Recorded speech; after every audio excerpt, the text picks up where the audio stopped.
Scared to Death Survivor Support Group is a show all about game books and the readers and writers who adore them.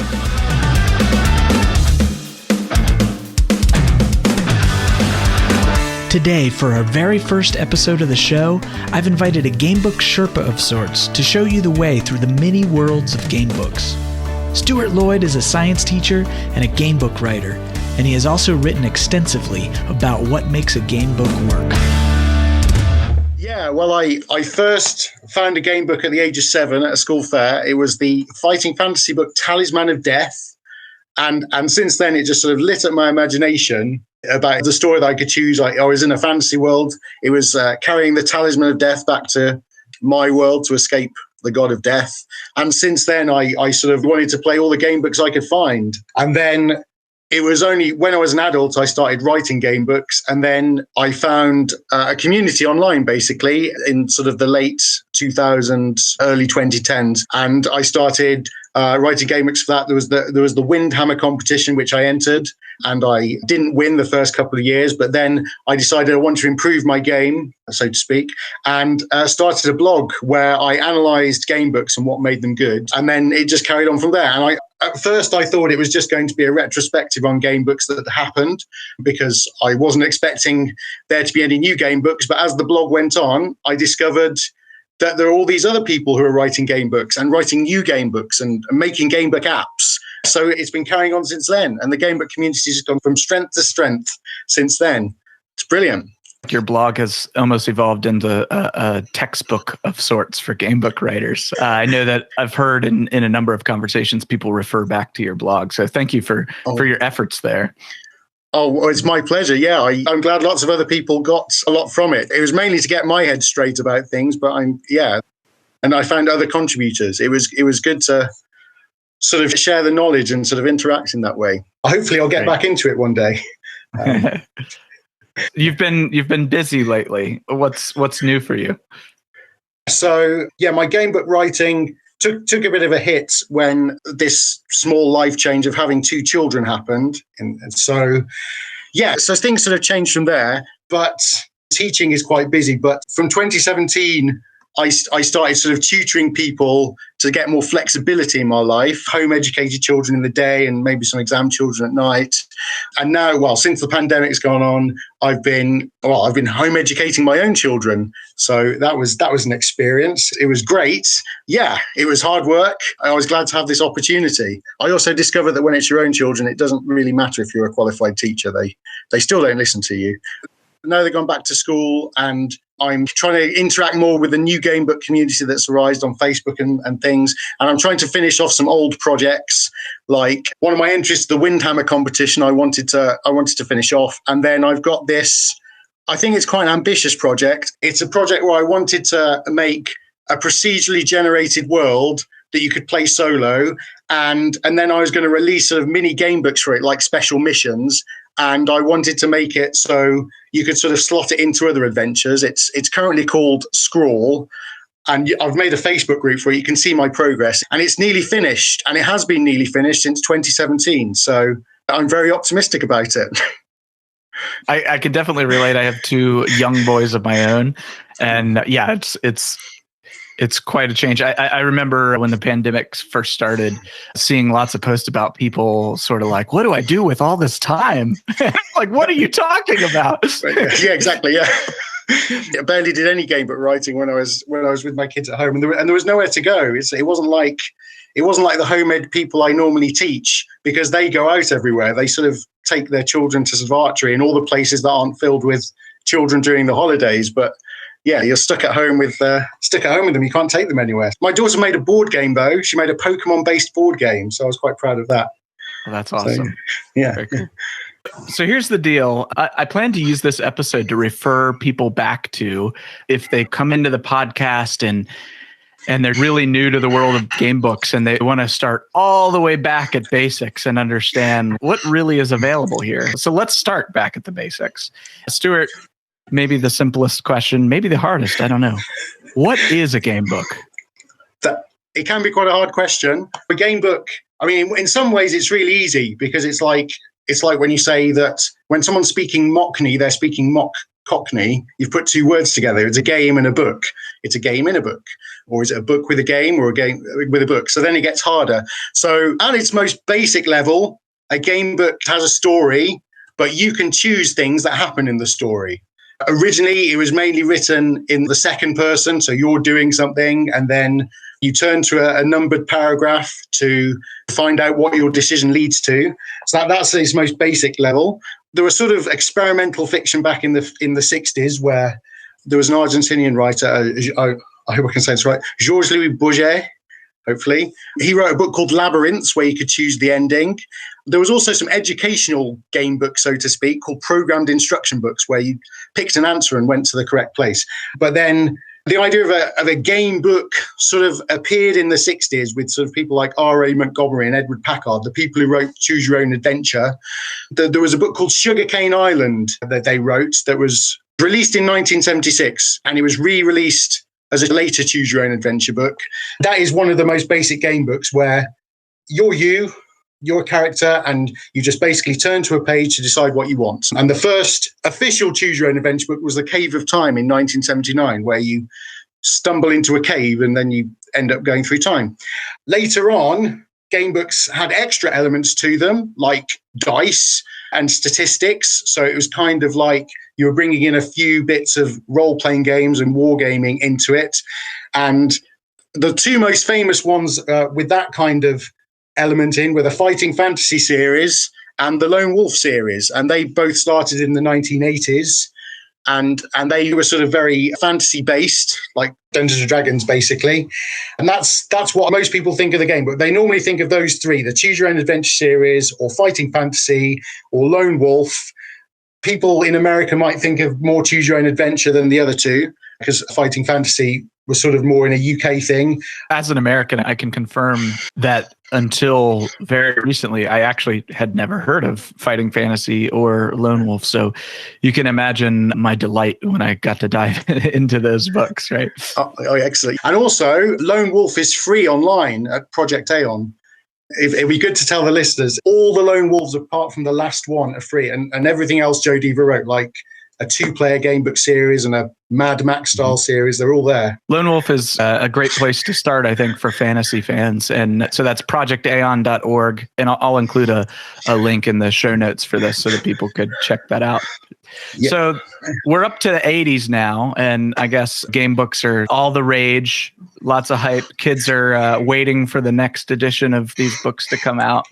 What happens next with game books? So the late 80s, early 90s, everyone wants to jump onto the game book bandwagon. So there's other authors that join in. There's other series like the Grail Quest series is a series I discovered then. It's based on Arthurian myth, but it's very humorous as well. It's a bit like Monty Python and the Holy Grail. For the Monty Python, the Holy Grail version of game books. That's the Grail Quest series. And then you see that popular TV shows and some game shows and comic strips start having their own game books. So there are Asterix game books and Sonic the Hedgehog game books. And for those of you in the USA, I don't know if you've heard of these places, there's Hero Quest game books and the Crystal Maze game books and Nightmare game books. So basically, there are all kinds of game books going on, and they all have different systems. So Grail Quest has a completely different system, and Grail Quest includes a few humorous things, like you have to write a poem for this fiend who loves poetry, and also some role-playing games sort of get into the solo game book thing, like Tunnels and Trolls, which it says it's the world's second role-playing game after Dungeons and Dragons. So that had lots of solo adventures from the beginning. So we had things from like role-playing games with solos where you could play a role-playing game by yourself to sort of Fighting Fantasy where you could be a fantasy thing, or you could play a version of your own favorite TV show as a game book or computer game, in fact, as well. So basically in the early 90s, everyone's making game books based on everything. And personally, as a child in the 90s, I would go down to the bookshop every Saturday and see if the latest Fighting Fantasy was out. And then my friends were sort of telling me about other game books. Oh, another series that is great is it was called the Virtual Reality series then, and now it's called the Critical Interactive Fiction series, as it's been re-released, where it was a series of diceless game books. So yeah, there was loads of game books to choose from in the sort of late 80s, early 90s. Yeah, Heart of Ice from the Critical IF series by Dave Morris, I believe, right? Yeah. It's often lauded as one of the best game books to get into. So another great place to start. It's available on Amazon as a Kindle edition for really cheap. So also another great reason to start there if you're interested in some of the classic game book fiction. Yeah, I know. I love Heart of Ice. It was great. So everybody, it's a craze still in the early 90s. But then something happens, because I know that I personally had all but not heard of Gamebooks until recently. So what happened?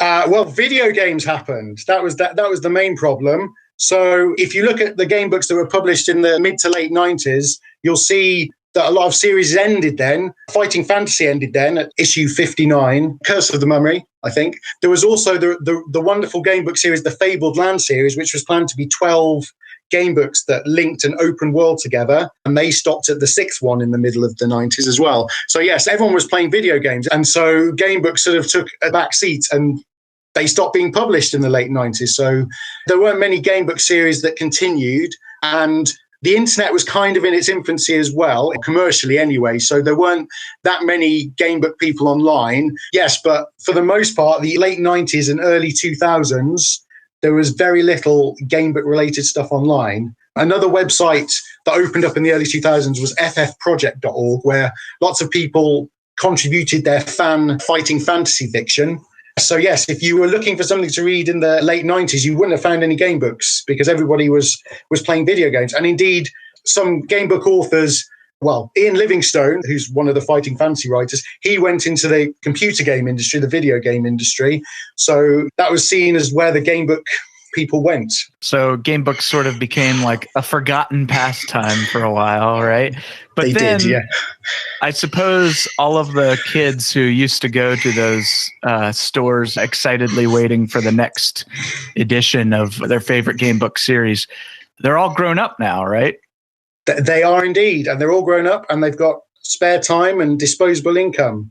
And so the late noughties, there starts to appear some apps as well. And sort of the adults who want more game books, they sort of start writing their own. People start going on the internet and writing blogs of them playing through the game books. And then there are sort of competitions as well. So, for example, there's a competition called the Windhammer competition that started in 2008, which a lot of people entered with their own sort of experimental game books.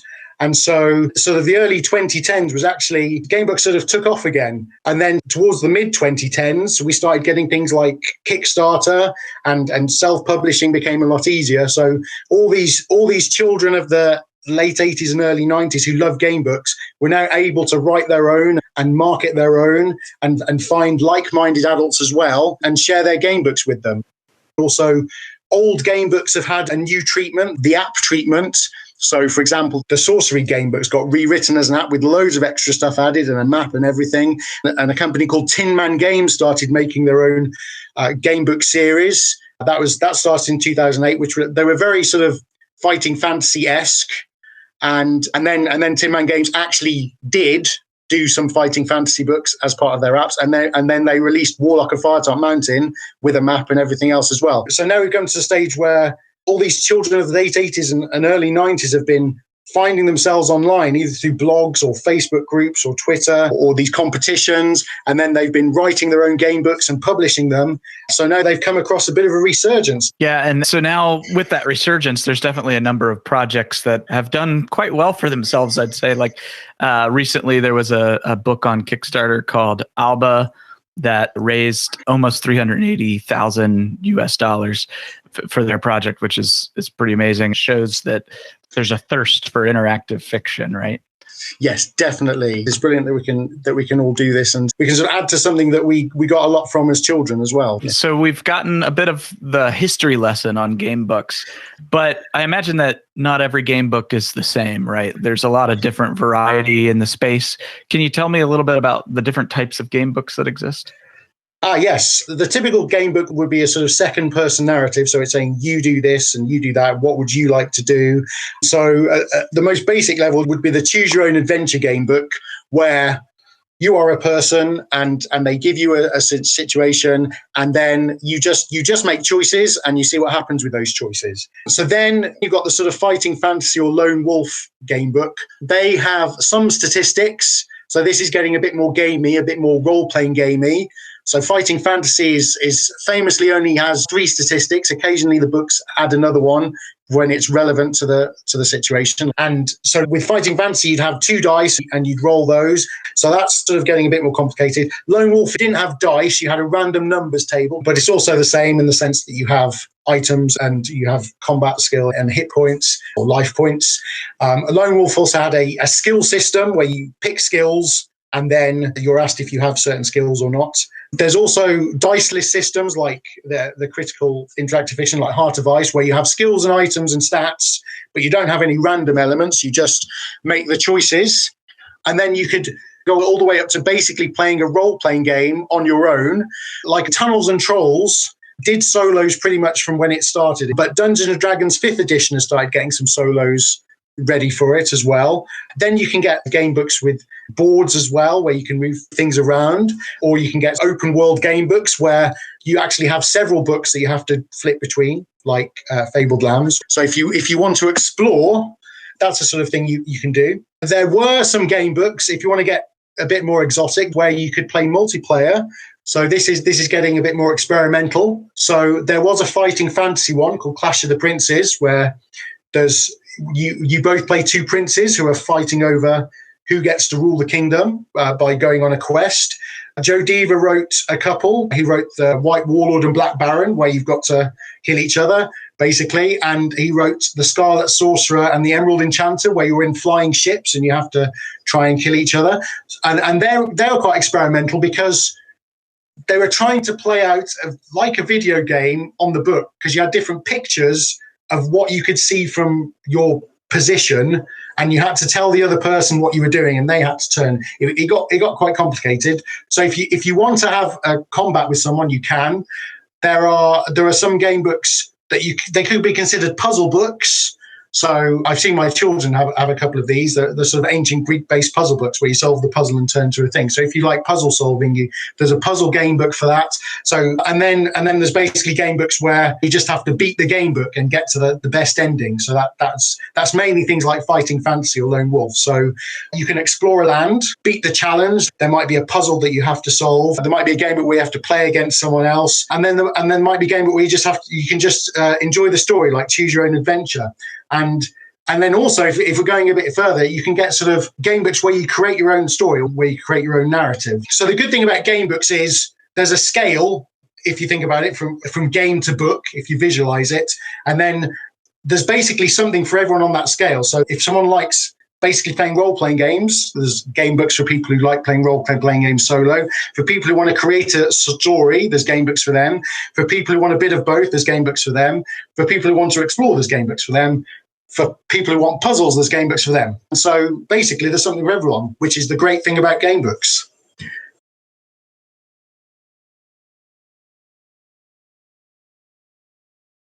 Stay tuned, survivors. There's more to the episode after these brief messages. If you're hearing this, it means you're on the free stream of the podcast, and I'm so glad you're here discovering the world of game books with me. This show is made possible by the support of listeners like you. If you'd like to support the podcast, head over to patreon.com/instadeath. Survivor-level supporters get ad-free episodes up to a week earlier, with as much as 10 minutes of bonus content per episode. And of course, my gratitude for helping me survive this wacky adventure. We'll be right back to the episode after this sponsored message.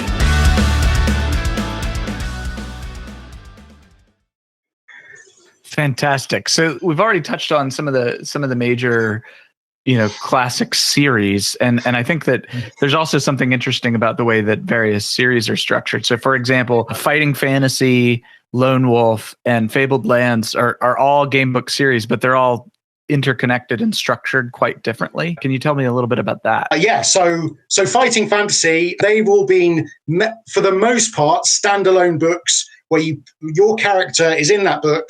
And then you play for that book, and then you see if your character wins or not.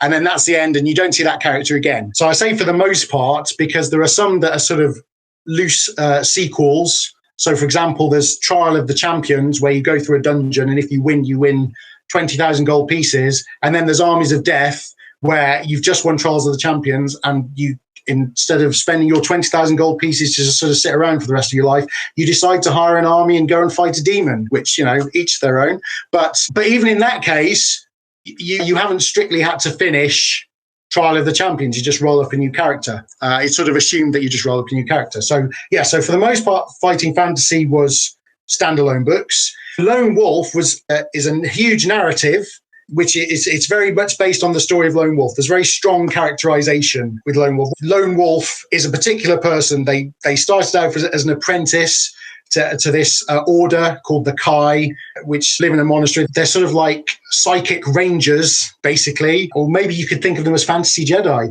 And Lone Wolf's entire order's just been wiped out.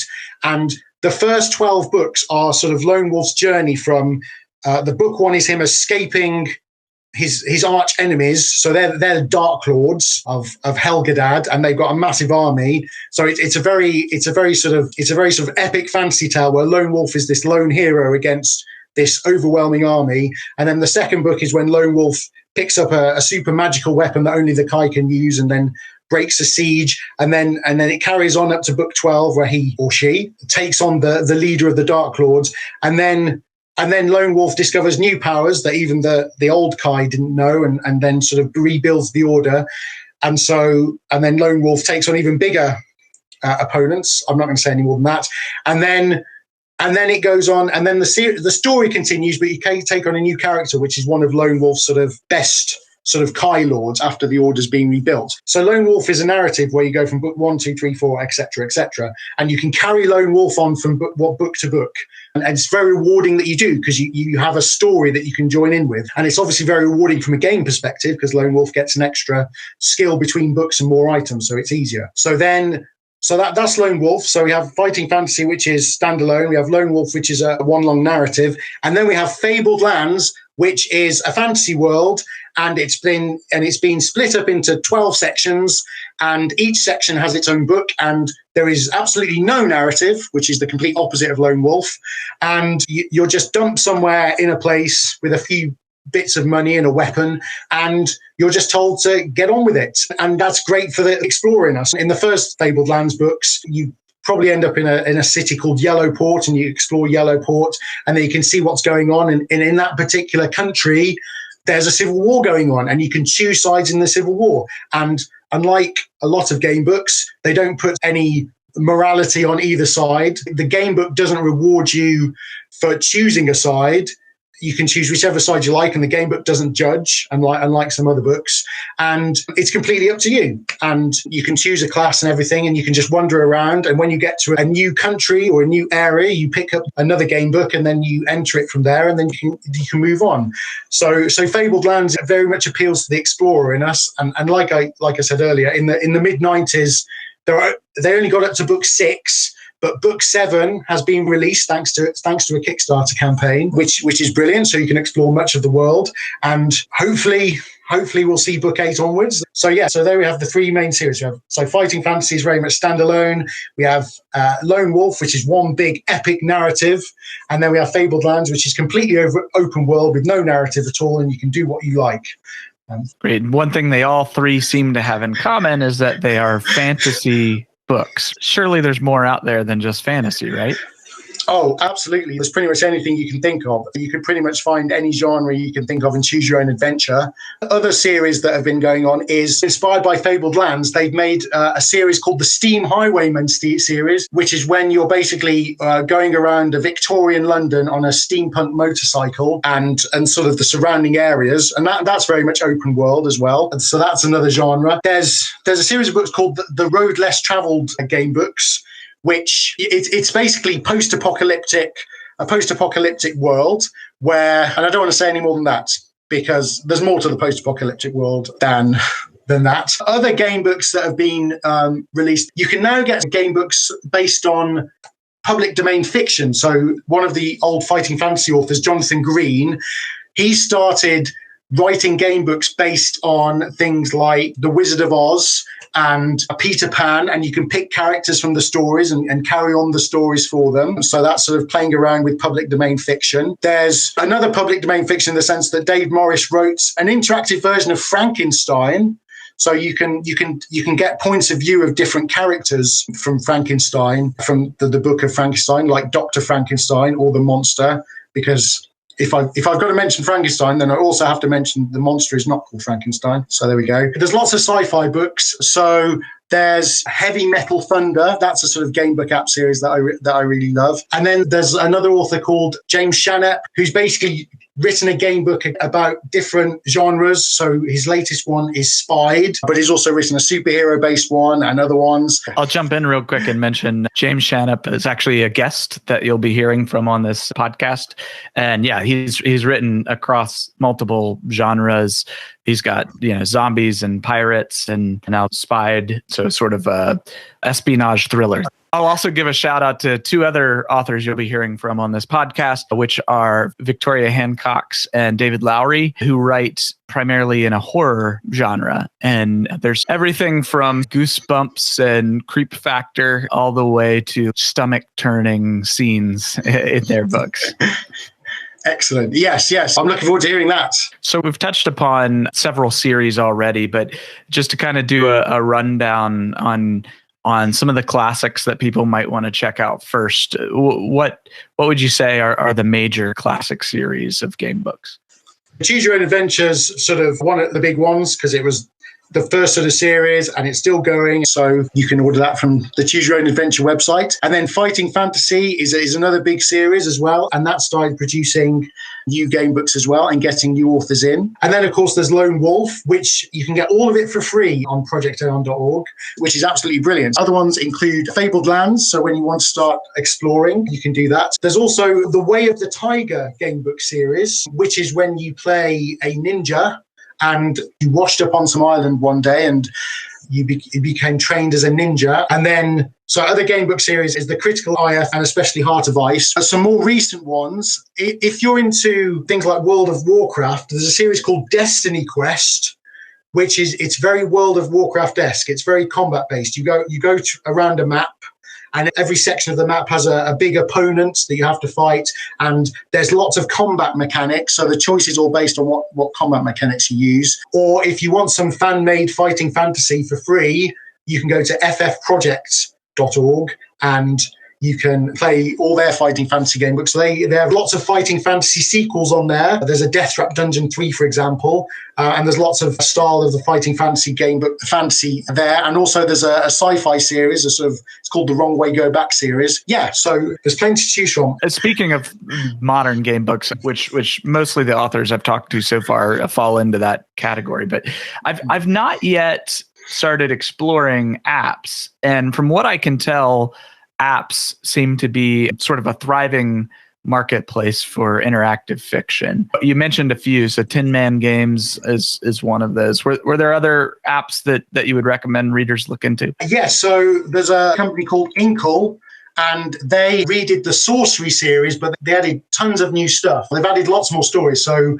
for example, book 3 now has time travel elements, and so does book 4. And there's more of a stories to book 1 and 2 as well. So there's loads more to explore. So even if you did play Sorcery, then you should have a go at that. And also Inkle has Inkle Writer, so you can do your own. So Tin Man Games has done other things besides fighting fantasy type apps as well. So they've created this Choices series, which is very complex interactive fiction. So the apps are getting very exciting like that as well. Yeah. Great. So we've talked about the past of game books. We've talked about how game books are structured, how series of game books are structured, and we've talked about sort of modern game books. But what do you think is next for game books and interactive fiction? So what do I think is next? That's a brilliant thing. So because we've all found each other online, the game book community, I think that there'll be more self-published game books and more people talking about game books. And hopefully when people are able to interact in real space again, I think there'll be more sort of game book conventions and get-togethers, which it was kind of happening in the 10s, but it sort of stopped because of the pandemic. I think there'll be bigger game book community, which is brilliant. So from a technological aspect, I think there's lots more game book writing scripts like Twine and Inkle Writer, and also there's a program I use called the Gamebook Authoring Tool, which allows you to just sort of organize your paragraphs like that. So I think game book writing will be a lot easier based on that. Maybe one day someone might do some geocaching game books where you have to go to an actual place and read a section. I think there'll be more game books thanks to self-publishing and Kickstarter. I think my dream is that game books become more mainstream and get a bigger audience. We now have a group of determined gamebook writers and wonderful gamebook people online who can sort of do that.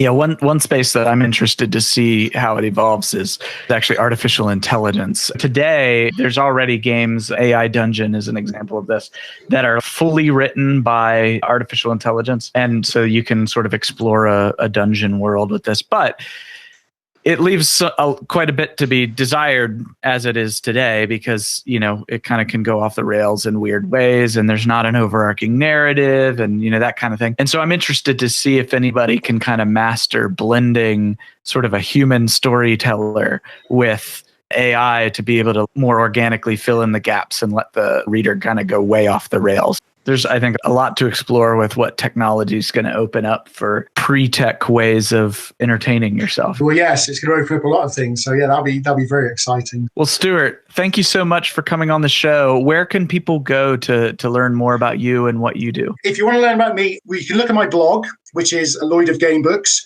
which hasn't been written on for over a year, but you can look at all the past blog posts. My main project at the moment is this gamebook series called Scrawl, which I have a Facebook group for. You can see how my progress with Scrawl is getting on. I mean, yes, I have joked that it's been almost finished since 2017, but most of it's there. And if you want to have a look at it, then that's that. And when it's finished, I'll firstly release it as a PDF, probably on Drive through an itch. And then I'd like to do a Kickstarter to get some lovely illustrations done. I've had a cover done by Sammy. When the Kickstarter's done, I'd like to release it with the illustrations as a physical book as well. So keep watching the Facebook group. It'll be ready before 2030. We're going to hold you to that. Thanks. Oh, no. I should have said 2040 then. Well, there's something for our listeners to look forward to.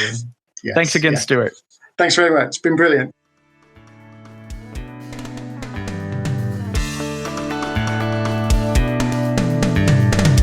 Thanks for listening.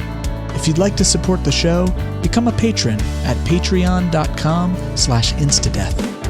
A special thanks to our guests and to the contributors who help make the show better than I ever could on my own. Intro music graciously provided by Jesse Johnson, aka Zenota. Find more great music by searching Jesse Johnson or Zenota, spelled with an X, on YouTube and most major streaming platforms. Podcast cover art generously contributed by Patrick O'Neill. You can learn more about Pat's art on his Facebook page, Pat O'Neill Art.